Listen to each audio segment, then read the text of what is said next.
What a joy, what a privilege to be once again with you on The Point. Ladies and gentlemen, I invite you to open your Bible in Psalm 51. Psalm 51 verse 1.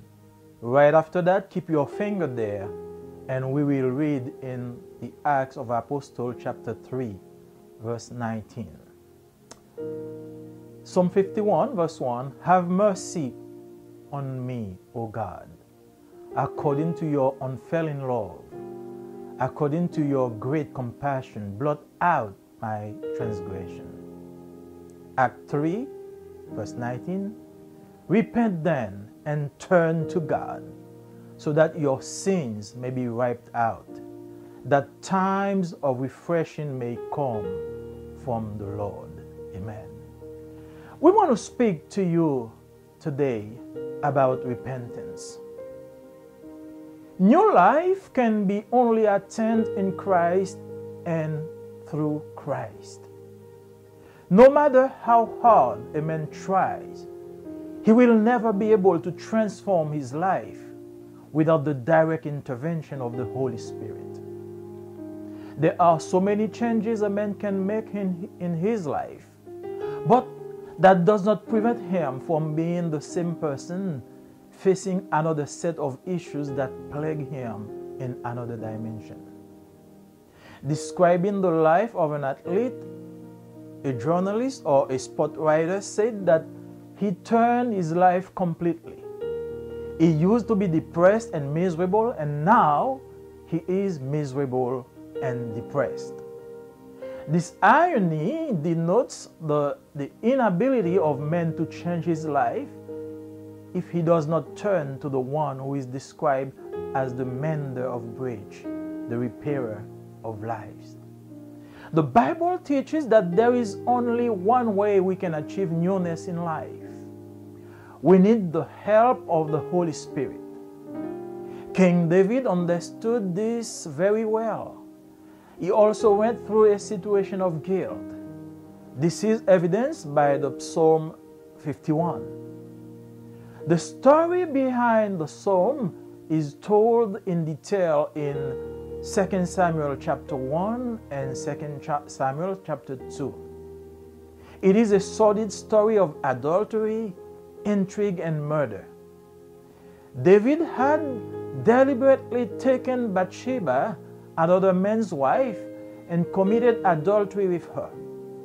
Using his authority as a king, he has sent Uriah, Bathsheba's husband, to the front line of the battle where he had been slain. Then he had taken Bathsheba for his wife. From their union, a child was born, but the child died shortly after birth. David apparently thought nothing of his crime until the prophet Nathan accused him in the face. Then, in tears and regret, David confessed his sin. David was the greatest king in the history of Israel, but he acted like the worst.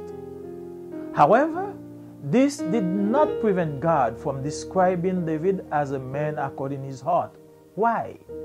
Because of his repentant spirit. The psalm opens with a call to God to have mercy on him, to forgive him, and to purify him. David does not claim any special status or moral value, but can only pounce on the love and mercy of God. In the first 3 verses, we read, O God, have mercy on me in your kindness, according to your great mercy, blot out my transgression. For I know my transgression, and my sin is constantly before me. David did not diminish the extent of his sin by using astute and intelligent vocabulary in reference to his action. On the contrary, in the first verses, he made use of harsh and piercing words describing his condition as a sinner. The words transgressions, iniquity, sins, and wickedness are all present in the psalmist's confession. Repentance is the key that opens the facet of God's grace in our life. To find forgiveness, we must begin by recognizing that we have done something wrong. We have to admit that we missed the mark. We must recognize that our burden is too heavy and that we cannot bear it alone. Our awareness of sin opens the way for us to experience forgiveness. The best word to sum up David's attitude is contrition. Contrition is a word that I rarely hear outside of the church. It means a feeling of remorse or regret for sins or a sincere repentance. We live in a time when man no longer accepts responsibility for his action. We always try to find a rational explanation for our behavior, for our lifestyle, for what we do or what we say. If we cannot rationalize the action, we throw the blame on someone else or something else. It reminds me of this sentence from one of the French writers by the name of Jean de La Fontaine, where he said, if it's not you, it's probably one of your race, one of your family. David accepted full responsibility for his sin. He never tried to push it on someone else. Notice that the psalm is written in the first person. It takes responsibility for his act. It did not blame heredity, society, or his fallen nature. He just looked at himself in the mirror and said, "It's me. It is my responsibility." Dear friend, the denial of your action is only for your loss. It deprives you of the grace and blessing of God. It enslaves you and makes you miserable. It steals your joy and your happiness. The secret of your freedom lies in repentance and confessions of your sins. David prayed to God in these words. He said, "Let me hear joy and gladness. Let the bones you have crushed rejoice. Do not cast me away from your presence. Do not withdraw your Holy Spirit from me. Restore to me the joy of your salvation." There are many who seek happiness where they should not seek it. They went to the wrong address, yet help is very close to them. It is again David who, in the midst of his anguish, cries out, "I lift my eyes to the mountains. Where will my help come from? My help comes from the Lord who made heaven and earth." Yes, your help is neither in alcohol, nor in drugs, nor in unhealthy pleasures, nor in Buddha, nor in Mohammed or Confucius, but in Jesus, the only Son of God, who died and rose again for our redemption. "Come to me, all of you who are tired and burdened," he said. "I will give you rest.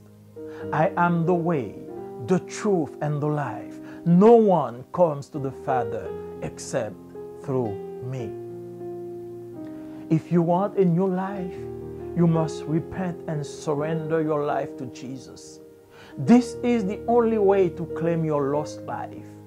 Peter said to the crowd that followed him outside of the temple, "Repent therefore and be converted, so that your sins may be blotted out, so that times of refreshment come from the Lord."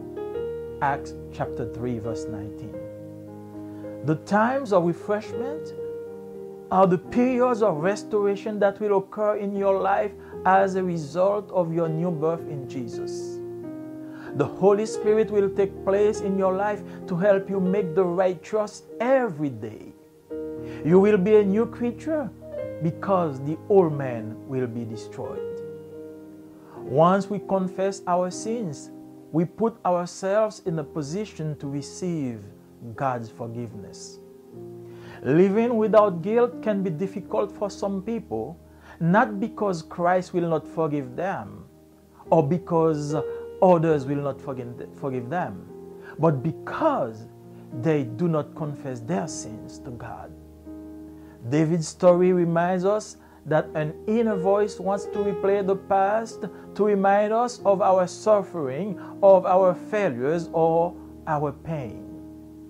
But we must, like the psalmist, ask God to search us and see if we are on a wrong path in order to lead us on the path of eternity. Dear friend, did you receive this message today? Do you, like David, shed your pride, draw near to God in humility? Confess your sins, and God will give you your time of refreshment. Now, I may be speaking to someone somewhere. You may have been thinking about what you did in the past. You may have been thinking of your action, and you feel guilty about it. The adversary tried to condemn you every day. But turn to Jesus. Repent, confess, and He will forgive your sin. Let's bow together. Let's approach the cross of Jesus so we can obtain forgiveness like David for our sin. God, in the name of your Son Jesus, we come at the feet of the cross, knowing that we are sinners and we cannot find life without the forgiveness of our sin. And this forgiveness can only be obtained by confession and by repentance. So now, God, we yield to you. We pray for those who are suffering from guilt of the past, who are condemned by the adversary in their mind. But we leave them to you. We leave their sin at the feet of your cross. Forgive them. Give them salvation. Save them. In the name of Jesus we pray. Amen. Thank you, friend, for watching this program. And once again, we ask you to subscribe to the YouTube channel and to my page on Facebook, so we can continue together the work. Amen. Chers amis dans le Seigneur, bienvenue sur Le Point. C'est encore un plaisir de vous rejoindre pour ce programme que vous aimez tant. Je vous invite aujourd'hui à ouvrir vos Bibles dans le psaume 51, où nous allons lire le premier verset. Et quand vous aurez fini avec ce psaume, tournez la page dans le livre des Actes des Apôtres, chapitre 3, et le verset 19. Ô Dieu, aie pitié de moi dans ta bonté selon ta grande miséricorde. Efface mes transgressions. Acte 3, verset 19. Repentez-vous donc et convertissez-vous pour que vos péchés soient effacés, afin que des temps de rafraîchissement viennent de la part du Seigneur. Aujourd'hui, je veux vous entretenir au sujet de la repentance. La nouveauté de vie ne peut s'obtenir qu'en Christ et par Christ. Quels que soient les efforts déployés par l'homme, il ne pourra jamais transformer sa vie sans l'intervention directe du Saint-Esprit. Un homme peut effectuer plusieurs changements positifs dans sa vie, mais cela n'empêche qu'il soit la même personne faisant face à une autre catégorie de problèmes qui le tourmentent sous une autre dimension. Décrivant la vie d'un athlète, un journaliste disait qu'il a complètement tourné sa vie. Il savait être déprimé et misérable, maintenant il est misérable et déprimé. Cette ironie dénote l'incapacité de l'homme à changer sa vie s'il ne se tourne pas vers celui qui est décrit comme le réparateur des brèches. La Bible enseigne que nous ne pouvons atteindre la nouveauté de vie que d'une seule manière. Nous avons besoin de l'aide du Saint-Esprit.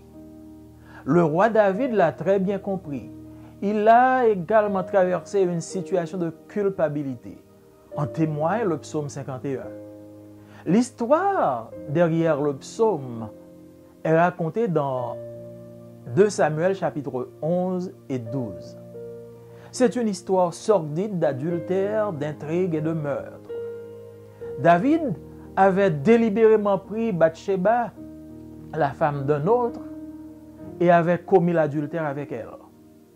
Utilisant son autorité de roi, il avait envoyé Uri, le mari de Bathsheba, en première ligne de bataille où il avait été tué. Puis, il avait pris Bathsheba pour femme. De leur enfant, de leur union fut né un enfant, mais l'enfant mourut peu de temps après sa naissance. David n'a apparemment rien pensé de son crime jusqu'à ce que le prophète Nathan l'accusât en face. Puis, en larmes, David a avoué son péché. David était le plus grand roi de l'histoire d'Israël, mais il a agi comme le pire. Toutefois, cela n'a pas empêché Dieu de le décrire comme l'homme selon son cœur. Pourquoi? C'est à cause de son esprit repentant. Le psaume s'ouvre sur un appel à Dieu d'avoir pitié de lui, de le pardonner et de le purifier. David ne revendique aucun statut spécial ni aucune valeur morale, mais ne peut se jeter que sur l'amour et la miséricorde de Dieu. Aux 3 premiers versets, nous lisons « Ô Dieu, aie pitié de moi dans ta bonté, selon ta grande miséricorde. Efface mes transgressions, car je connais mes transgressions et mon péché est constamment devant moi. » David n'a pas diminué l'ampleur de son péché en utilisant un vocabulaire astucieux et intelligent en référence à son action. Au contraire, dans les premiers versets, il fit usage des mots persans pour décrire sa condition de pécheur. Les mots transgression, iniquité, péché et méchanceté sont tous présents dans la confession du psalmiste.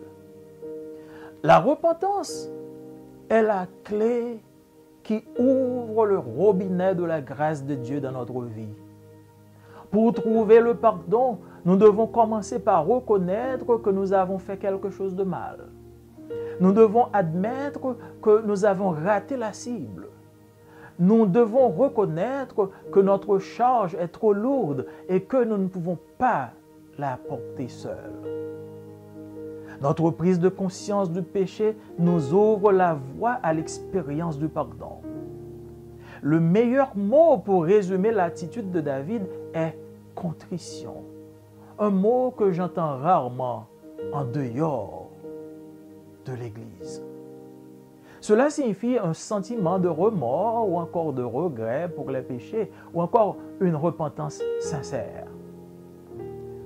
Nous vivons dans une époque où l'homme n'accepte plus la responsabilité de ses actions. On essaie toujours de trouver une explication rationnelle pour son comportement, pour son style de vie, pour ce que l'on fait ou ce que l'on dit. Si l'on ne peut pas rationaliser l'action, on jette le blâme sur quelqu'un d'autre ou sur quelque chose d'autre. Cela me fait penser à cette phrase du fameux écrivain français Jean de La Fontaine qui disait « Si ce n'est pas toi, c'est peut-être quelqu'un de ta famille. » David a accepté l'entière responsabilité de son péché. Il n'a jamais essayé de la pousser sur quelqu'un d'autre.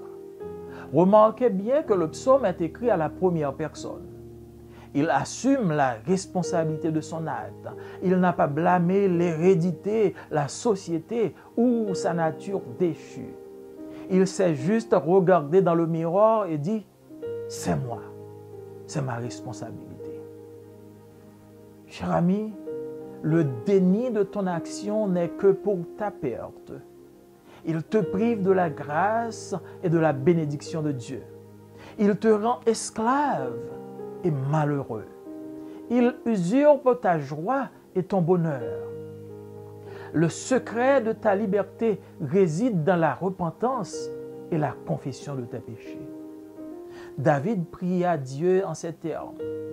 Annonce-moi l'allégresse et la joie, et que les eaux que tu as brisées se réjouiront. Ne me rejette pas loin de ta face. Ne me retire pas ton Esprit Saint. Rends-moi la joie de ton salut. Ils sont nombreux ceux qui cherchent le bonheur là où ils ne devraient pas le chercher. Ils sont allés à la fausse adresse. Pourtant, le secours est tout près d'eux. C'est encore David qui, au milieu de son angoisse, s'écrit « Je lève mes yeux vers les montagnes. D'où me viendra le secours? Le secours me vient de l'Éternel, qui a fait les cieux et la terre. » Oui, votre secours n'est ni dans l'alcool, ni dans la drogue, ni dans les plaisirs malsains, ni en Bouddha, ni en Mahomet, ni en Confucius, mais en Jésus, le Fils unique de Dieu, mort et ressuscité pour notre rédemption. Venez à moi, vous tous qui êtes fatigués et chargés, dit-il, je vous donnerai du repos. Je suis le chemin, la vérité et la vie. Nul ne vient au Père que par moi. Si tu veux une vie nouvelle, tu dois te repentir et remettre ta vie à Jésus. C'est le seul moyen de réclamer ta vie perdue. Pierre dit à la foule qui le suivait à la sortie du temple, « Repentez-vous donc et convertissez-vous pour que vos péchés soient effacés, afin que des temps de rafraîchissement viennent de la part du Seigneur. » Acte 3, verset 19. Les temps de rafraîchissement sont les périodes de restauration qui vont se produire dans votre vie grâce à votre nouvelle naissance en Jésus-Christ. Le Saint-Esprit prendra place dans votre vie pour vous aider à faire le bon choix chaque jour. Vous serez une nouvelle créature parce que le vieil homme sera détruit. Une fois que nous confessons nos péchés, nous nous mettons en position pour recevoir le pardon de Dieu. Vivre sans culpabilité peut être difficile pour certaines personnes, non pas parce que Christ ne nous pardonnera pas, ou parce que d'autres ne nous pardonneront pas, mais parce que nous ne confessons pas nos péchés à Dieu. L'histoire de David nous rappelle qu'une voix intérieure veut rejouer le passé pour nous rappeler notre souffrance, nos échecs, notre douleur. Mais nous devons, comme le psalmiste, demander à Dieu de nous sonder et de regarder si nous sommes sur une mauvaise voie, afin de nous conduire sur la voie de l'éternité. Avez-vous donc reçu ce message? Faites comme David. Dépouillez-vous de votre fierté. Approchez-vous de Dieu dans l'humilité. Confessez vos péchés et Dieu vous pardonnera. Et les temps de rafraîchissement viendront auprès de vous. Il se peut que quelqu'un quelque part entende ce message aujourd'hui. Votre conscience vous condamne. L'adversaire vous fait savoir que vous n'aurez jamais de pardon, vous êtes déjà condamné. Mais Dieu veut vous rappeler qu'il a envoyé son Fils Jésus mourir sur la croix afin de vous donner la vie. Vous n'avez qu'à vous repentir et confesser vos péchés pour que vous ayez la vie. Maintenant, courbez-vous là où vous êtes. Nous allons ensemble nous approcher auprès de la croix et remettre à Jésus le fardeau de nos péchés. Merci Seigneur pour ta grâce. Merci Dieu le Père pour avoir envoyé Jésus mourir sur la croix, ressusciter pour nous donner la vie. Seigneur, nous nous approchons auprès de toi aujourd'hui, reconnaissant que nous sommes pécheurs. Oui Seigneur, le fardeau de nos péchés repose sur nos épaules. L'adversaire veut nous convaincre que nous sommes condamnés. Mais en toi, nous pouvons avoir la vie. C'est pourquoi en ce moment, nous te prions Seigneur, pour ceux-là qui veulent se repentir de leurs péchés, qui veulent s'approcher de toi pour le pardon. Sauve-les, donne-leur la vie Au nom de Jésus, nous t'adressons cette prière. Lui qui vit et qui règne au siècle des siècles. Amen. Oui, chers amis, merci de nous avoir suivis. Et comme toujours, nous vous invitons à vous inscrire sur notre chaîne YouTube et à vous inscrire également sur notre page Facebook. Au plaisir de vous rencontrer à la prochaine. Je vous salue dans le nom de Jésus.